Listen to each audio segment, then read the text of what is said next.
சகோதர சகோதரிகள் அனைவருக்கும் இயேசு கிறிஸ்துவின் நாமத்தினாலே அன்பையும் வாழ்த்துக்களையும் தெரிவித்துக் கொள்கிறேன்.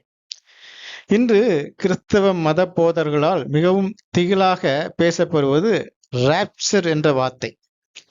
தேவ ஜனங்கள் திடீரென்று அப்படியே எடுத்துக் கொள்ளப்படுவார்கள். அவர்கள் விமானம் ஓட்டும் பைலட்டுகளாக இருந்தால் விமானத்தை ஓட்டிக் கொண்டிருக்கும் பொழுதே எடுத்துக் கொள்ளப்பட்டு விடுவார்கள். பைலட் விமானம் ஓட்டும் பொழுதே எடுத்துக்கொள்ளப்பட்டால் என்ன ஆகும்? விமானம் விபத்தாகி பலர் விபத்தினாலே பலியாவார்கள். ரயில் ஓட்டுநர் திடீரென்று எடுத்துக்கொள்ளப்பட்டால் என்ன ஆகும்? ரயில் விபத்துக்குள்ளாகி நூற்றுக்கணக்கானோர் விபத்தினாலே மாண்டு போவார்கள். இயேசுவின் 2ஆம் வருகையின் பொழுது இப்படிப்பட்ட திகிலூட்டும் காரியங்கள் எல்லாம் நடக்கும் என்று உலகத்தை பயங்காட்டி கொண்டிருக்கிறார்கள் கிறிஸ்தவ போதகர்கள். இதை குறித்து தான் இந்த வீடியோவிலே விரிவாக நாம் பார்க்க போகின்றோம். கடைசி வரை பாருங்கள். நிறைய காரியங்கள் நீங்கள் ராப்சரை பற்றி உங்களுக்கு மனதிலே தோன்றக்கூடிய எல்லா காரியங்களுக்கும் விட இந்த வீடியோவிலே கண்டிப்பாக இருக்கும். இந்த ராப்சர் அல்லது உயிரோடு எடுத்துக்கொள்ளப்படுதல் இந்த கான்செப்ட் ஆனது இந்த கிறிஸ்தவத்திற்குள் எப்பொழுது எப்படி வந்தது? இதற்கு ஆதார வசனமாக அவர்கள் காட்டுவது 1 தெசலோனிக்கர் 4ஆம் அதிகாரம் 16, 17 வசனங்கள். ஏனெனில் கர்த்தர் தாமே ஆரவாரத்தோடும் பிரதான தூதனுடைய சத்தத்தோடும் தேவ எக்காலத்தோடும் வானத்திலிருந்து இறங்கி வருவார். அப்பொழுது கிறிஸ்துவுக்குள் மரித்தவர்கள் முதலாவது எழுந்திருப்பார்கள். பின்பு உயிரோடு இருக்கும் நாமும் கர்த்தருக்கு எதிர்கொண்டு போக மேகங்கள் மேல் அவர்களோட கூட ஆகாயத்திற்கு எடுத்துக்கொள்ளப்பட்டு இவ்விதமாய் எப்பொழுதும் கர்த்தருடனே கூட இருப்போம். இந்த வசனத்தை தான் ஆதாரமாக காட்டுகிறார்கள். உயிரோடு இருக்கும் நாம் ஆகாயத்தில் எடுத்துக்கொள்ளப்படுவோம் என்ற இந்த வசனத்தினுடைய இந்த வார்த்தை தான் அவர்கள் ஆதாரமாக காட்டக்கூடிய வார்த்தை. இதை ராப்சர் என்றும் கூட அவர்கள் கூறுகிறார்கள். இந்த திடீரென்று எடுத்துக்கொள்ளப்படுதல் அல்லது ராப்சரை குறித்து பார்க்கும் முன்னர் முக்கியமான ஒரு காரியத்தை நாம் பார்த்துவிட வேண்டும். அப்போஸ்தலர் பவுல் தனது ஊழியத்தினுடைய ஆரம்ப காலகட்டத்திலே இயேசுவின் 2ஆம் வருகை தனது காலத்திலேயே நடந்துவிடும் என்று நம்பினார். எனவேதான் தெசலோனிக்கர்களுக்கு எழுதிய 1ஆம் நிருபத்திலே உயிரோடு இருக்கக்கூடிய நாமும் என்று தன்னை இயேசுவின் 2ஆம் வருகையிலே உயிரோடு இருப்பவராக எழுதுகிறார். 1 கொரிந்தியர் 15ஆம் அதிகாரம் 52ஆம் வசனத்திலும் கூட எக்காலம் தொழிக்கும், அப்பொழுது மரித்தோர் அழிவில்லாதவர்களாய் எழுந்திருப்பார்கள், நாமும் மறுரூபமாக்கப்படுவோம் என்று கூறுகிறார். இதில் கிறிஸ்துவுக்குள் மரித்தவர்கள் அழியாதவர்களாக எழும்பி வருவார்கள் என்று கூறிவிட்டு நாமும் மறுரூபமாவோம் என்று கூறுகிறார். அதாவது உயிரோடு இருக்கும் நாம் மறுரூபமாவோம் என்று தானும் உயிரோடு அப்பொழுது இருப்பதாகவே அதில் கூறுகிறார். இப்படியாக இந்த 2 வசனத்தின் மூலமாகவும் அப்போஸ்தலர் பவுல் தனது காலத்திலேயே, அதாவது தான் உயிரோடு இருக்கும் பொழுதே இயேசுவின் 2ஆம் வருகை நடந்துவிடும் என்று எதிர்பார்ப்பது உறுதியாக நமக்கு தெரிகின்றது. அவரது ஊழியத்தினுடைய ஆரம்ப காலகட்டங்களிலே தான் அவர் அவ்வாறு எண்ணினார்.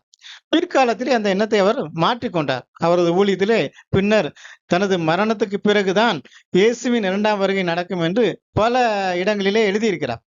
இயேசுவின் வருகைக்கு முன்னர் நான் மரித்து விடுவேன் என்பதையும் கூட அவர் தெளிவாக பல இடங்களிலே கூறுகிறார். குறிப்பாக 2 தீமோத்தேயு 4ஆம் அதிகாரம் 6, 7 வசனங்களிலே நல்ல போராட்டத்தை போராடினேன், ஓட்டத்தை முடித்தேன், விசுவாசத்தை காத்து கொண்டேன், இது முதல் நீதியின் கிரீடம் எனக்காக வைக்கப்பட்டிருக்கிறது, நீதியுள்ள நியாயாதிபதியாக கர்த்தர் அந்நாளிலே அதை எனக்கு தந்தருள்வார் என்று கூறுகிறார். இதில் என் ஓட்டத்தை முடிக்கப் போகிறேன், கர்த்தருடைய 2ஆம் வருகையின் அந்நாளிலே முதலாம் உயிர்த்தெழுதலிலே பங்கெடுக்கும் எனக்கு அவர் நீதியின் கிரீடத்தை தருவார் என்ற அர்த்தத்திலே அந்த வசனத்தை கூறுகிறார். தான் முதலிலே மரித்து விடுவேன், அதற்கு பிறகு இயேசு வருவார், அப்பொழுது அவரிடத்தில் எனக்கான பலனை பெற்றுக் கொள்வேன் என்பதே இதன் மூலமாக அப்போஸ்தலர் இங்கு கூற வரக்கூடிய செய்தியாக இருக்கிறது. அது மட்டுமில்லாமல் இயேசுவின் 2ஆம் வருகை காலத்திலே உங்களோடு நானும் உயிரோடு இருப்பேன் என்று தனது 1ஆம் நிருபத்திலே தெசலோனிக்கருக்கு கூறிய பவுல் தனது தவறை திருத்தும் விதமாக 2ஆம் நிருபத்தையும் அதே தெசலோனிக்கர்களுக்கு எழுதுகிறார். 2 தெசலோனிக்கர் 2ஆம் அதிகாரம் 2ஆம் வசனத்திலே எங்களிடத்திலிருந்து வந்ததாய் தோன்றுகின்ற ஒரு நிருபத்தினாலாவது கிறிஸ்துவுடைய நாள் சமீபமாயிருக்கிறது என்று சொல்லப்பட்டால் உடனே சஞ்சலப்படாமலும் கலங்காமலும் இருங்கள். இதில் அப்போஸ்தலர் என்ன கூறுகிறார்? இயேசுவின் வருகை சமீபமாய் இருக்கிறது யார் கூறினாலும் நம்பாதீர்கள். என்னிடத்திலிருந்து கூட அப்படி ஒரு நிருபம் வந்தாலும் நம்பாதீர்கள் என்று கூறுகிறார். 1 தெசலோனிக்கரில் இயேசு வரும்பொழுது நான் உயிரோடு இருப்பேன் என்று எழுதிய தெசலோனிக்கருக்கு எழுதிய பவுல் தெளிவு பெற்ற பின்பு அடுத்த நிருபத்திலேயே என்னை போன்றவர்களிடத்திலிருந்து இயேசுவினால் சமீபமாயிருக்கிறது என்று சொன்னாலும் கூட, நிருபங்கள் வந்தாலும் கூட அதை நம்பாதீர்கள் என்று தெசலோனிக்கருக்கு தெளிவுபடுத்துகிறார். அடையாளங்களை பார்த்து மட்டுமே விசுவசித்துக் கொள்ளுங்கள். என்ன அடையாளம்? கேட்டின் மகனாகிய பாவ மனுஷன் வந்த பின்னரே, அதாவது அந்தி கிறிஸ்து வந்த பின்னரே இயேசுவின் 2ஆம் வருகை நடக்கும் என்று அவர்களுக்கு தெளிவுபடுத்துகிறார். அப்போஸ்தலர் பவுல் தான் இயேசுவின் 2ஆம் வருகையின் போது உயிரோடு இருப்பேன் என்று நம்பிய காலத்தில் எழுதப்பட்டதுதான் 1 தெசலோனிக்கர் 4ஆம் அதிகாரம் 16, 17ஆம் வசனங்கள் என்பதை மனதில் கொண்டு அந்த வசனங்களை நாம் புரிந்து கொள்ள முயற்சி செய்ய வேண்டும். 1 தெசலோனிக்கர் 4ஆம் அதிகாரம் 16, 17இல் இயேசுவின் 2ஆம் வருகையின் பொழுது 2 வகுப்பாருக்கு என்ன நடக்கும் என்பதை அப்போஸ்தலர் கூற வருகிறார். ஏற்கனவே மரித்தவர்கள், அதாவது இயேசுவின் 2ஆம் வருகைக்கு முன்பே மரித்தவர்கள் முதலிலே உயிர் தெழுந்து வருவார்கள். இது ஒரு வகுப்பார். அதன் பிறகு இயேசுவின் 2ஆம் வருகைக்கு பிறகு உயிரோடு இருப்பவர்கள் எல்லோரும் ஒரே நேரத்திலே அவர்களோடு இணைந்து இயேசுவின் இடத்துக்கு எடுத்துக் கொள்ளப்படுவார்கள் என்பதாக கூறப்பட்டிருக்கிறது. முதலில் உயிர் தெழுந்து வருபவர்கள் ஏன் உயிரோடு இருப்பவர்கள் எடுத்துக்கொள்ளப்படும் வரைக்கும் அப்படியே காத்திருக்க வேண்டும்? அவர்களுக்காக காத்திருக்க வேண்டும் என்றால் ஏன் முதலிலேயே உயிர் தெள்ள வேண்டும்? இப்படிப்பட்ட கேள்விகள் எல்லாம் நமக்கு எழுகிறது இல்லையா? 17ஆம் வசனத்திலே ஒரு மொழிபெயர்ப்பு பிழை உள்ளது. அவர்களுடன் கூட என்ற வார்த்தை, அந்த வார்த்தை தான் 1ஆம் வசனத்தில் உள்ளவர்களோடு 2ஆம் வசனத்தில் உள்ளவர்களை சம்பந்தப்படுத்தக்கூடிய ஒரு வார்த்தை. இதற்கான கிரேக்க வார்த்தையானது ஆட்டோஸ் என்பதாகும். இந்த ஆட்டோஸ் என்ற வார்த்தைக்கு அவருடன் என்ற ஒரு அர்த்தமும் உண்டு, அவர்களுடன் என்ற அர்த்தமும் உண்டு. 2 அர்த்தமும் சரிதான். அவருடன், அவர்களுடன் எப்படி வேணாலும் எழுதலாம். 16ஆம் வசனத்திலே கர்த்தரை குறித்தும் கூறப்படுகிறது. முதலில் உயிர்த்தெழுந்து வரக்கூடிய ஏற்கனவே மரித்த சபையாரை குறித்தும் கூறப்பட்டிருக்கிறது. மொழிபெயர்த்தவர்கள் தவறுதலாக அந்த ஆட்டோஸ் என்பதை முதலில் உயிர்த்தெழுந்து வந்தவர்களுடன் பொருத்தி அவர்களுடன் என்று மொழிபெயர்த்து விட்டார்கள். ஆனால் அது கர்த்தரை குறிக்கக்கூடிய வார்த்தையாகும். அவர்களுடன் என்பதற்கு பதிலாக அவருடன் என்று மொழிபெயர்த்திருக்க வேண்டும். பின்பு உயிரோடு மீதமாயிருக்கும் நாமும் ஆகாயத்திலே கர்த்தரை சந்தித்து அவருடனே கூட இருப்பதற்கு மேகங்களுள் எடுத்துக் கொள்ளப்படுவோம். இவ்விதமாய் எப்பொழுதும் கர்த்தருடனே கூட இருப்போம் என்றுதான் அந்த மொழிபெயர்ப்பு இருந்திருக்க வேண்டும். இதுவே 1 தெசலோனிக்கர் 4ஆம் அதிகாரம் 17ஆம் வசனத்துடைய சரியான மொழிபெயர்ப்பாகும். ஏற்கனவே மரித்தவர்களும் இயேசுவின் 2ஆம் வருகையின் பின்னர் எடுத்துக் கொள்ளப்படுகிறவர்களும் ஒரு சேர ஆகாயத்திற்கு எடுத்துக் கொள்ளப்படுவார்கள் என்று இந்த வசனம் போதிக்கவில்லை. முதலில் உயிர்த்தெழுந்து வந்த ஏற்கனவே மரித்த சபையார் முதலிலே இயேசுவோடு சேர்ந்து கொள்கிறார்கள். அதன் பிறகு உயிரோடு இருக்கக்கூடிய சபையார் இயேசுவோடு சேர்ந்து கொள்கிறார்கள். இரண்டும் அடுத்தடுத்து நடக்கக்கூடிய சம்பவம் என்றுதான் இந்த வசனமானது கூறுகிறது. உயிர்த்தெழுதல் என்பது இயேசுவின் வருகைக்கு முன்னர் மரித்தவர்கள் முதலில் உயிர்த்தெழுந்து வந்து இயேசுவோடு சேர்ந்து கொள்கிறார்கள். அப்புறம் இயேசுவின் வருகைக்கு பின்னர் இருக்கக்கூடியவர்கள் மொத்தமாக ஒரே சமயத்திலே உயிரோடு எடுத்துக்கொள்ளப்படுகிறார்களா என்று நாம் பார்த்தோமேனால் அப்படியும் இந்த வசனம் நமக்கு போதிக்கவில்லை. இயேசுவின் வருகை நடந்து விட்டால் அதன் பிறகு பரிசுத்த ஆவி கொடுக்கப்படுதல் இருக்காது, சபையும் இருக்காது. ஆனால் இயேசுவின் வருகைக்கு முன்னர் பரிசுத்த ஆவியை பெற்ற சபையார் அப்பொழுதும் மாம்சத்திலே உயிரோடு இருந்து கொண்டுதான் இருப்பார்கள். அவர்கள் மரிக்க ஆகாயத்திலே மேகத்தில் இருக்கக்கூடிய இயேசுவிடத்திற்கு எடுத்துக்கொள்ளப்படுவார்கள் என்றுதான் இந்த வசனத்தை நாம் புரிந்து கொள்ள வேண்டும். புறநிறுத்தியாக எடுத்துக்கொள்ளப்படுவார்கள் என்றோ மொத்தமாக ஒரு சேர எடுத்துக்கொள்ளப்படுவார்கள் என்றோ இந்த வசனம் நமக்கு போதிக்கவில்லை.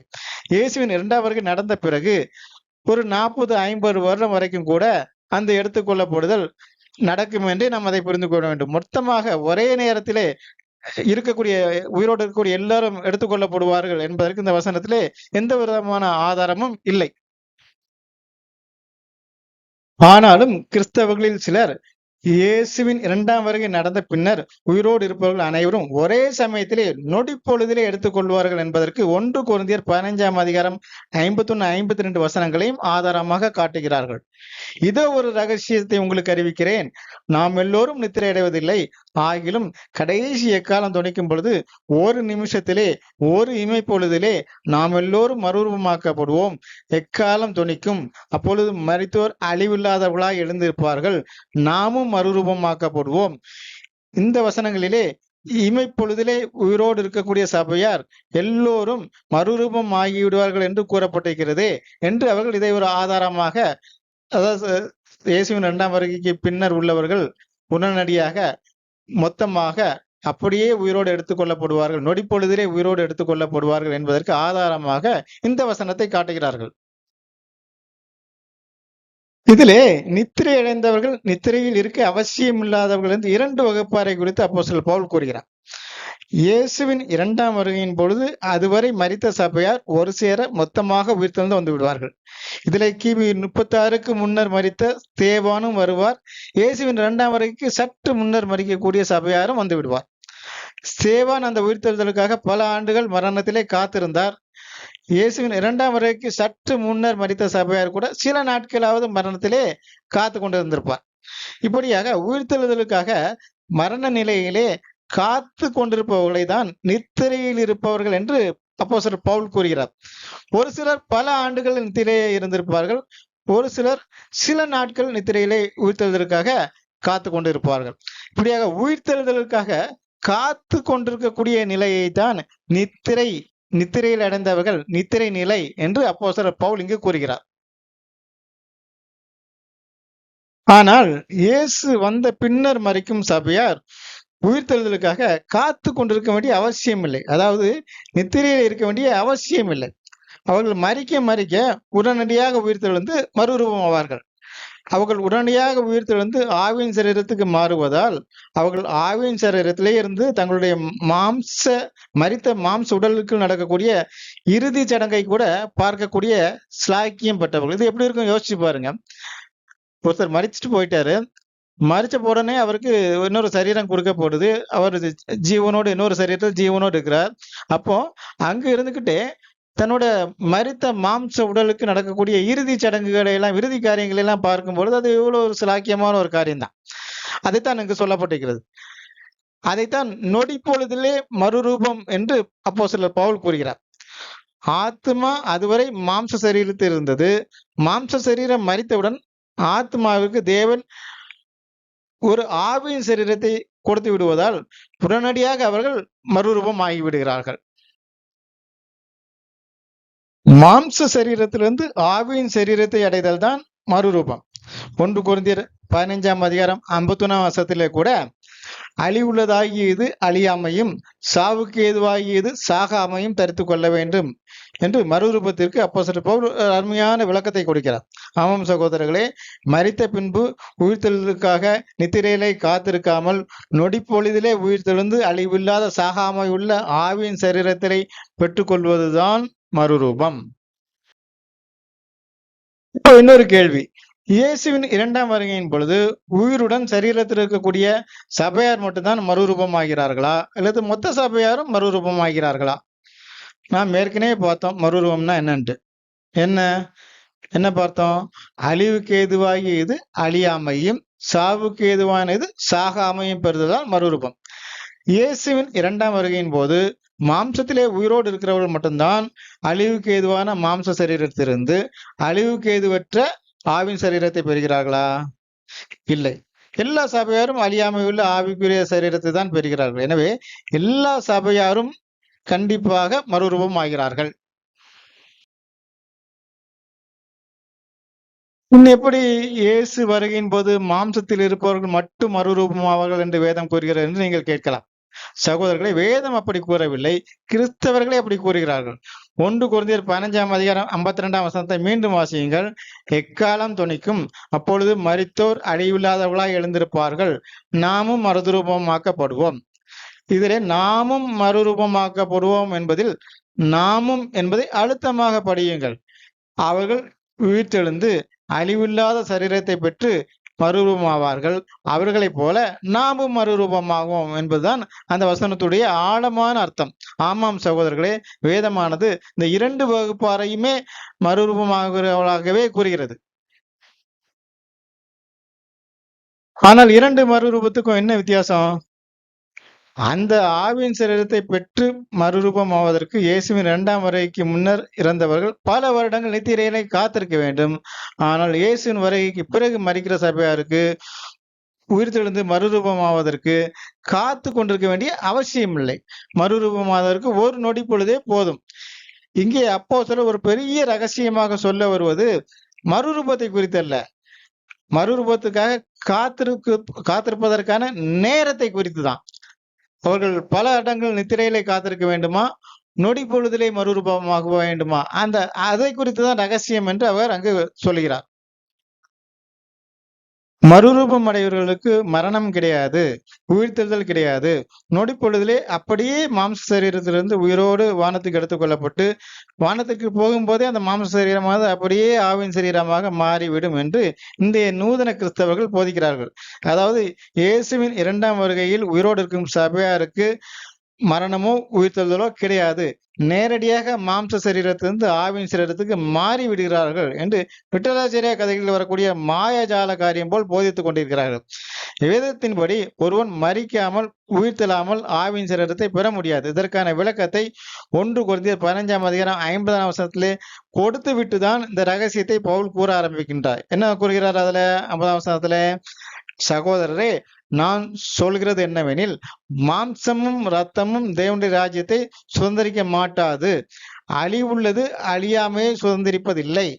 ஆமாம் சகோதரர்களே, அழிவுள்ள மாம்ச சரீரமானது அழியாமையை நேரடியாக சுதந்திரித்துக் கொள்ள முடியாது. அழிவுக்குரிய மாம்ச சரீரமானது மரித்த பின்னர் தான் ஒருவன் அழியாமையுடைய ஆவியின் சரீரம் கொடுக்கப்பட்டு மறுரூபமாக்கப்பட வேண்டும். அந்த அழிவுள்ள அந்த மாம்ச சரீரமே அப்படியே அழிவில்லாத ஆவியின் சரீரமாக கன்வெர்ட் ஆக முடியாது. அழிவுள்ள சரீரம் அழிக்கப்பட்டு மரிக்கப்பட்டு அதன் பின்னர் அவனுக்கு வேறொரு அழிவில்லாத சரீரம் கொடுக்கப்படுவதுதான் மறுரூபம். அப்படியே அது கன்வெர்ட் ஆக முடியாது என்பதுதான் அங்கு அப்போஸ்தலர் கூற வருகிறார்.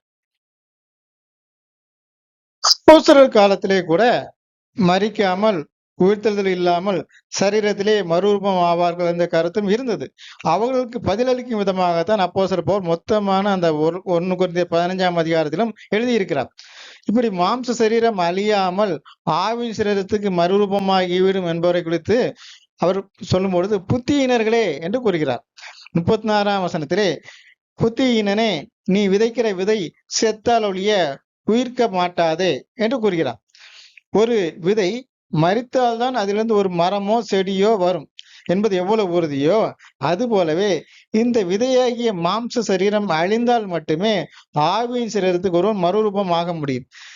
அன்று அப்படிப்பட்ட புத்தியினர்கள் ஒரு சிலர் தான் பவுல் காலத்திலே இருந்தார்கள். இன்று மொத்த கிறிஸ்தவ மண்டலமும் புத்தியினர்களாகவே இருக்கிறார்கள். எனவேதான் மாம்ச சரீரமானது அழியாமல், மாம்ச சரீரமானது மரிக்காமல் ஆவியின் சரீரத்துக்கு அப்படியே மறுரூபமாகிவிடும் என்று போதித்து வருகிறார்கள். 50ஆம் வசனத்திலே மேலும் ஒரு கருத்தையும் கூட அப்போஸ்தலர் பவுல் அதிலே கூறுகின்றார். மாம்சமும் இரத்தமும் தேவனுடைய ராஜ்யத்தை சுதந்திரிக்க மாட்டாது என்று அதிலே கூறியிருக்கிறார். மாம்சமும் இரத்தமுமாகிய இந்த சரீரம் மரிக்காமல் அழிவில்லாத ஆவின் சரீரத்தையும் பரலோக ராஜ்யத்தையும் சுதந்திரிக்க முடியாது என்பதுதான் அதனுடைய கருத்தாக இருக்கின்றது. இயேசுவின் 2ஆம் வருகையின் போது உயிரோடு மாம்சத்தில் இருக்கிறவர்கள் மரிக்காமல் அப்படியே மறுரூபமாகிறார்கள் என்றால் அவர்கள் 1ஆம் உயிர்த்தெழுதலுக்கு பங்குள்ளவர்களாகவே இருக்க முடியாதே. மரித்தால் தானே உயிர்த்தெழுதல். மரிக்காமல் அப்படியே மறுரூபமாகிறார்கள் என்றால் அவர்களுக்கு உயிர்த்தெழுதல் என்பதே கிடையாதே. 1000 ஆண்டு அரசாட்சியிலே பங்கேற்பவர்கள் எல்லோருமே 1ஆம் உயிர்த்தெழுதலில் பங்கு பெற்றவர்கள் என்றுதானே வெளிப்படுத்தல் 20ஆம் அதிகாரம் 5-6 வசனங்களிலே சொல்லப்பட்டிருக்கிறது. இவர்கள் உயிர்த்தெழவில்லை என்றால் இவர்கள் 1ஆம் உயிர்த்தெழுதலிலே பங்கு பெற்றவர்களாகவும் இருக்க முடியாது. 1000 ஆண்டு அரசாட்சியிலே பங்கு பெறுகிறவர்களாகவும் இருக்க முடியாது. ஏனெனில் அங்கு 1ஆம் உயிர்த்தெழுதலில் பங்கு பெறுவர்கள் மட்டுமே 1000 ஆண்டு அரசாட்சியில் அரசாழ்வார்கள் என்று அங்கு கூறப்பட்டிருக்கிறது. முதலாம் உயிர்த்தெழுதலில் பங்கு பெற்றவர்களும் நொடி பொழுதிலே மறுரூபமானவர்களும் 1000 ஆண்டு அரசாட்சியிலே பங்கு பெறுவார்கள் என்று அங்கு கூறப்படவில்லை. முதலாம் உயிர்த்தெழுதலில் பங்கு பெற்றவர்கள் மட்டும்தான் 1000 வருடம் அரசாழ்வார்கள் என்று அதில் சொல்லப்பட்டிருப்பதால் இந்த கண்டிப்பாக இயேசு கிறிஸ்துவின் 2ஆம் வருகையின் பொழுது உயிரோடு இருப்பவர்களும் மரித்திருக்க வேண்டும், உயிர்த்தெழுந்திருக்க வேண்டும். அதன் பிறகே அவர்கள் மறுரூபமாயிருக்க வேண்டும். இன்று உள்ள எல்லா நூதன கிறிஸ்தவ போதர்களும் இயேசு வரும்பொழுது மாம்சத்திலே உயிரோடு இருக்கும் சபையார் எப்படி எடுத்துக்கொள்ளப்படுவார்கள் என்பதற்கு மத்தேயு 24ஆம் அதிகாரம் 40, 41ஆம் வசனம் மற்றும் லூக்கா 17ஆம் அதிகாரம் 34 முதல் 36 வசனங்களை ஆதாரமாக காட்டுகிறார்கள். வயலில் இருக்கும் இருவரில் ஒருவர் ஏற்றுக்கொள்ளப்படுவார், ஒருவர் கைவிடப்படுவார். எந்திரம் அரைத்துக் கொண்டிருக்கக்கூடிய 2 பேரில் ஒருவர் ஏற்றுக்கொள்ளப்படுவார், ஒருவர் கைவிடப்படுவார். இந்த விஷயத்தை ராப்சருக்கு ஆதாரமாக, மரிக்காமல் அப்படியே மறுரூபமாவதற்கு ஆதாரமாக, அப்படியே எடுத்துக்கொள்வதற்கு ஆதாரமாக பயன்படுத்துகிறார்கள். இப்போ வெள்ளாடு செம்மறியாடாக இயேசு பிரிக்கிறார் என்றால் அது ஆடுகளை அவர் சொல்லர்த்தமான ஆடுகளை அங்கு பிரிக்கிறார். மனிதர்களில் 2 வகுப்பாரை குறித்து பேச வரும்போது ஆடுகள் மூலமாக அந்த 2 வகுப்பாரை குறித்து இயேசு கூறுகிறார். அதே போல வயலில் இருக்கும் இருவர், எந்திரம் அரைத்துக் கொண்டிருக்கக்கூடிய இருவர், ஒரே படுக்கையில் இருக்கும் இருவர் என்பதெல்லாம் சொல்லர்த்தமாக நாம் எடுத்துக்கொள்ளக்கூடாது. அவைகள் எல்லாம் ஒரே விசுவாசத்தில் இருக்கக்கூடிய 2 வகுப்பாரை குறிக்கிறது. குறிப்பாக இயேசு வருங்காலத்திலே மாம்சத்தில் இருக்கக்கூடிய விசுவாசிகளை அது குறிப்பதாகவே இருக்கிறது. ஒரே விசுவாசத்தில் இருக்கும் ஒரு கூட்டத்தாரில் ஒரு குழுவினர் ஏற்றுக்கொள்ளப்படுவார்கள், ஒரு குழுவினர் கைவிடப்படுவார்கள் என்பதே அதனுடைய பொருள். இங்கு எடுத்துக்கொள்ளப்படுவார்கள் என்று கூறப்படவில்லை, ஏற்றுக்கொள்ளப்படுவார்கள் என்றுதான் சொல்லப்பட்டிருக்கிறது. இதே காரியமே புத்தியுள்ள ஸ்திரீ, புத்தியில்லாத ஸ்திரீ என்ற உவமையை பயன்படுத்தி இயேசு கூறுகிறார். இயேசுவின் 2ஆம் வருகை வந்தவுடனேயே சபையின் அழைப்பு முடிவுக்கு வந்துவிடும். இயேசு திறக்கக்கூடாதபடி பூட்டுகிறவர். அவர் சபையின் அழைப்பு முடிந்து விட்டது என்று பூட்டிவிட்டால் அதன் பிறகு ஒருவனும் அந்த அழைப்புக்குள்ளே வர முடியாது. இயேசுவின் வருகைக்கு முன்னரே சபையிலே சிலர் ஞானஸ்நானம் எடுத்து பரிசுத்தாவை பெற்று மரணத்துக்குள்ளான ஞானஸ்நானத்தை, அந்த ஓட்டத்தை ஓடிக்கொண்டிருப்பார்கள். ஒரு கூட்டத்தார் இயேசுவின் ரத்தம் மீதான விசுவாசத்தால் நீதிமானாயிருப்பார்கள். ஆனால் ஞானஸ்நானத்தால் ஏற்படக்கூடிய பாடுகளுக்கு பயந்து, பலிகளுக்கு பயந்து ஞானஸ்நானத்தை தள்ளி போட்டுக்கொண்டே இருப்பார்கள். பின்னர் பார்த்துக் கொள்ளலாம் என்று தள்ளி போட்டுக்கொண்டே இருப்பார்கள். ஆனால் 2 வகுப்பாரும் ஒரே விசுவாசம்தான், ஒரே வயல்தான், ஒரே எந்திரம்தான், ஒரே படுக்கை தான். ஆனால் ஞானஸ்நானத்தை தள்ளி போட்டுக்கொண்டே இருப்பார்கள் ஒரு கூட்டத்தார். எனவே பரிசுத்த ஆவி இல்லாதவர்களாக அவர்கள் இருப்பார்கள். இயேசு அந்த சமயத்திலே திருடனை போல யாரும் அறியாத வண்ணம் வந்து விடுவதால் அதன் பிறகு அவர்கள் ஞானஸ்தானம் எடுக்கவோ பரிசுத்த ஆவியை பெறுவதற்கோ வாய்ப்பே கிடைக்காது. அப்படிப்பட்ட வகுப்பார் புற்றியத்த கன்னிகைகளாக இருந்த காரணத்தினாலே சபையின் அழைப்பிலிருந்து அவர்கள் கைவிடப்பட்டவர்களாக இருப்பார்கள். ஏற்கனவே ஞானஸ்தானம் எடுத்து பரிசுத்த ஆவியை பெற்ற வகுப்பார் மட்டும்தான் சபையாராக இயேசுவினால் ஏற்றுக்கொள்ளப்படுவார்கள். இதுதான் 2 பேரில் ஒருவர் ஏற்றுக்கொள்ளப்படுவார், ஒருவர் கைவிடப்படுவார் என்ற உவமையினுடைய அர்த்தமாகும். இது எந்த விதத்திலும் ராப்சருக்கோ மாம்சத்தில் இருக்கும் சபையார் மொத்தமாக ஒரே நேரத்தில் எடுத்துக்கொள்ளப்படுதலுக்கோ உரிய உவமையே கிடையாது. இயேசுவின் 2ஆம் வருகை சமயத்திலே மாம்சத்தில் இருக்கும் விசுவாசிகளில் பரிசுத்த ஆவியை பெற்றவர்கள் சபையாராக ஏற்றுக்கொள்ளப்படுவார்கள். பரிசுத்த ஆவியை பெறாத விசுவாசிகள் சபையார் என்ற அழைப்பை பெறாதவாறு இயேசுவால் கைவிடப்படுவார்கள். சகோதரர்களே, வேதாகமத்திலே ராப்சர் என்ற கருத்து கொடுக்கப்பட்டிருக்கிறது. ஆனால் அது இன்று கிறிஸ்தவர்கள் கூறுவது போல திடீரென்று மொத்தமாக மாம்சத்திலே உயிரோடு இருக்கக்கூடிய சபையார்கள் எடுத்துக்கொள்ளப்படுதல் அல்ல.